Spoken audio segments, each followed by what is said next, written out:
हमारा नमस्कार। या देवी सर्वभूतेषु विद्यारूपेण संस्थिता नमस्तस्यै नमस्तस्यै नमस्तस्यै नमो नमः। या देवी सर्वभूतेषु शक्ति रूपेण संस्थिता नमस्तस्यै नमस्तस्यै नमस्तस्यै नमो नमः। देशना यशस्वी वडाप्रधान माननीय नरेंद्रभाई मोदी साहेब જેમ બેને વાત કરી કે 2024 27 નવેમ્બરે જ્યારે બાળ વિવાહ મુક્ત અભિયાન એની શરૂઆત થઈ હતી, આજે ગુજરાત સરકાર, કેન્દ્ર સરકાર અને ગુજરાત અને દેશમાં આવી અવિરત એવી કામ કરતી બાળકો માટેની જે સંસ્થાઓ છે એ સંસ્થાના પ્રયાસોથી આજે અહીંયા ખેડા જિલ્લાના નડિયાદ મુકામે નડિયાદ એજ્યુકેશન ટ્રસ્ટ સંચાલિત અહીંયા કોલેજમાં ખૂબ સુંદર કાર્યક્રમનું આયોજન થયું છે। એ સંસ્થા પ્રયાસ એટલે કે ઇન્દ્રજીતભાઈ અને એમની સમગ્ર ટીમ ખૂબ સુંદર કામ કરી રહી છે। ત્યારે આ કાર્યક્રમમાં આપની વચ્ચે ઉપસ્થિત આ કોલેજના પ્રિન્સિપાલ મહેન્દ્રભાઈ દવે, સમાજ સુરક્ષા અધિકારી શ્રી, जुवेनाइल जस्टिस बोर्ड ना मेंबर श्री हमारा नलिनीबेन पटेल, मारा नाना बेन अने हमारा खास सखी कहीए तो पण चाले अने हमणा ज एमनी भारतीय जनता पार्टी में मंत्री तरीकेनी जवाबदारी मळी छे। बेन श्री जिल्ला कानूनी सेवा सत्तामंडळमांथी पधारे, स्थानिक संस्थाओमांथी पधारे सौ महानुभाव, जिल्ला बाल सुरक्षा अधिकारी अने एमनी समग्र टीम, हमारा महेश भाई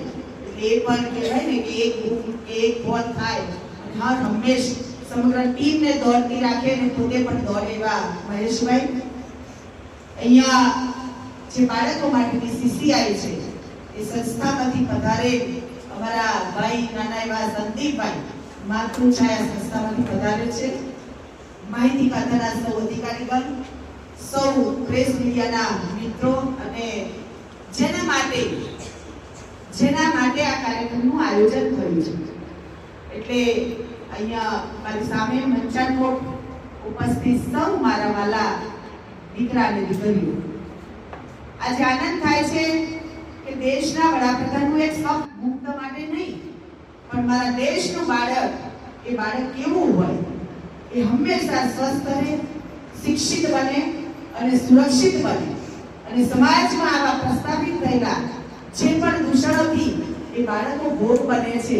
એ દૂષણો મુક્ત બને અને એ બાળકો પોતે પોતાના બાળપણથી એમનું બાળપણ ખીલે, એમને પાંખો મળે અને એમની આગવી ઉડાન ભરી અને સમગ્ર દુનિયાભરમાં એમનું એ સર્જન થાય ને ઉડાન થાય, એના માટેના દેશના વડાપ્રધાનના પ્રયત્નો છે। પણ માત્ર એ દેશના વડાપ્રધાન એ સમગ્ર દેશનું સુકાન સંભાળે છે, એમાં છેવાડાના માનવીથી લઈ અને કોઈ પણ મોટો ઉદ્યોગપતિ હોય તો એની પણ ચિંતા કરી તમામ લોકો સુધી જે પાયાની સુવિધાઓ છે એ પાયાની સુવિધાઓ એની સાથે સાથે મેં જેમ કીધું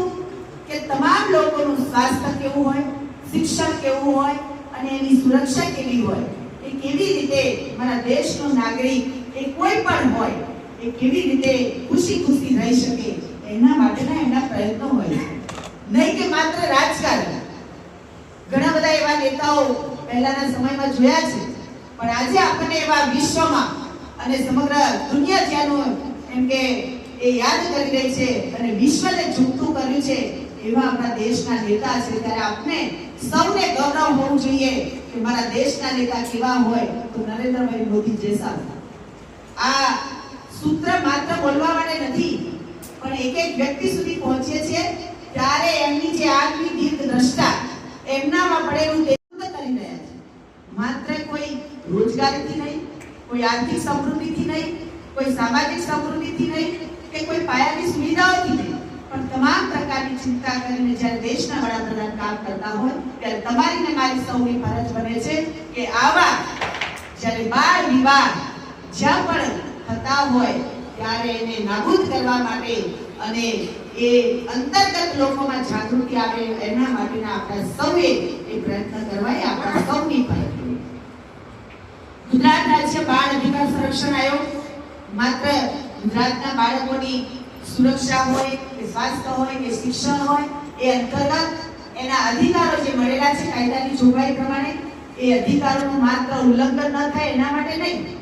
પણ ક્યાંય પણ કોઈ બાળક એ સર્વશ્રેષ્ઠ પોતાના પરફોર્મન્સમાં પણ ક્યાંક ઉભરી આવ્યું હોય તો એને મોટિવેટ કરવું, એને એપ્રિશિએટ કરવું અને એવા બાળકોને હજારો લાખો બાળકોની વચ્ચે લઈ જઈ અને એ બાળકમાંથી લોકો પ્રેરણા લે એના માટેના પણ પ્રયત્ન કરી રહ્યા છે. એની સાથે સાથે ગુજરાત સરકાર પણ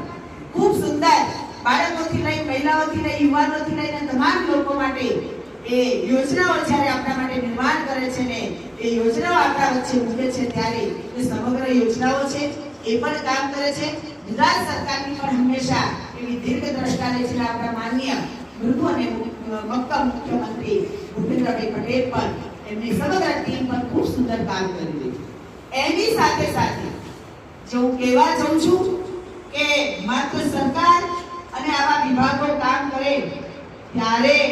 એ આપણને કોઈ વિશેષ સફળતા નથી હોતી, પણ એની સાથે સાથે આવી જોડાયેલી જે પ્રયાસ જેવી સંસ્થા અને એવી ગુજરાત અને દેશમાં ઘણી બધી હજારો સંસ્થાઓ છે, પણ આજે એ પ્રયાસ સંસ્થાએ પોતાનો પ્રયાસ કર્યો છે અને એ પ્રયાસ